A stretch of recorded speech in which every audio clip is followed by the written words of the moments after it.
கர்த்தருக்குள் பிரியமானவர்களே, ஆகஸ்ட் 6 இன்றைய பனித்துளிகளின் தலைப்பானது ஜன்னலின் கண்ணாடியில். வசனம் சங்கீதம் 15வது அதிகாரம் 3வது வசனம். அவன் தன் நாவினால் புறங்கூறாமலும் தன் தோழனுக்கு தீங்கு செய்யாமலும் தன் அயலான் மேல் சொல்லப்படும் நிந்தையான பேச்சை எடுக்காமலும் இருக்கிறான். ஒரு பெண் தன் வீட்டு கண்ணாடி ஜன்னல் வழியே எதிர் வீட்டு மாடியை பார்த்து கொண்டிருந்தாள்.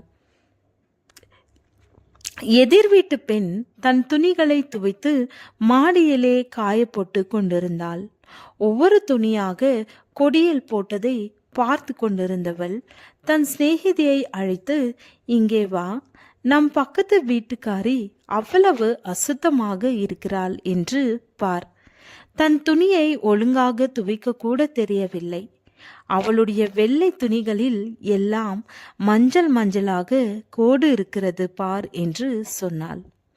ஜன்னல் வழியே அதை பார்க்க வந்த சிநேகிதி, இந்த கோடுகள் எல்லாம் அவளுடைய துணியிலே இல்லை, உன் வீட்டு ஜன்னலின் கண்ணாடியில்தான் இருக்கிறது என்றாள். பல சமயங்களில் நாம் இப்படித்தான் பார்க்கிறோம். நம்மிடத்தில் இருக்கிற தவறுகளை பிறர் மேல் சாட்டுகிறோம். இப்படிப்பட்ட தவறுகளை 9ஆம் கற்பனை கண்டிக்கிறது. யாத்ராகமம் 20வது அதிகாரம் 16ஆம் வசனத்தில் பொய்சாட்சி என்கிற வார்த்தையை பார்த்த மாத்திரத்திலே நீதிமன்றத்திற்கு போய் தவறான சாட்சி சொல்வதை இவ்வசனம் கண்டிப்பதாக நாம் எடுத்துக்கொள்ளலாம். ஆனால் நீதிமன்றத்தில் சொல்வது மாத்திரமல்ல, பிற இடங்களிலும் மற்றவர்களை பற்றி தவறான காரியங்களை சொல்வதையும் இந்த வசனம் கண்டுகிறது.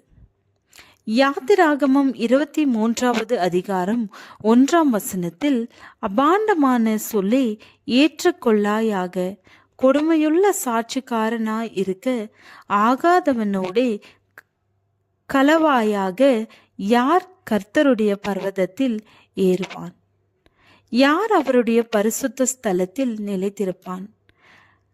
கைகளில் சுத்தமுள்ளவனும் இருதயத்தில் மாசில்லாதவனுமாயிருந்து தன் ஆத்மாவை மாயைக்கு ஒப்புக்கொடாமலும் கபடாய்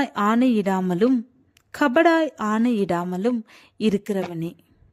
சங்கீதம் 24வது அதிகாரம் வசனம் 3-4.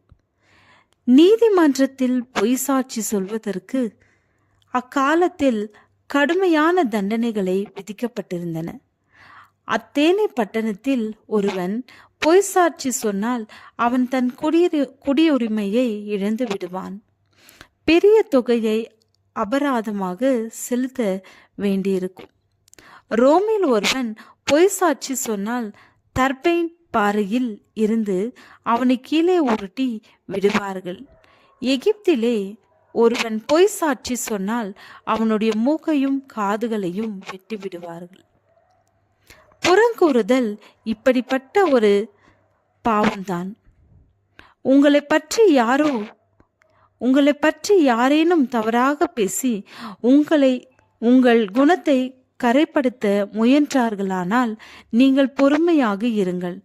கர்த்தர் அப்படிப்பட்டவர்களை தம்மிடம் ஏற்றுக்கொள்வதில்லை.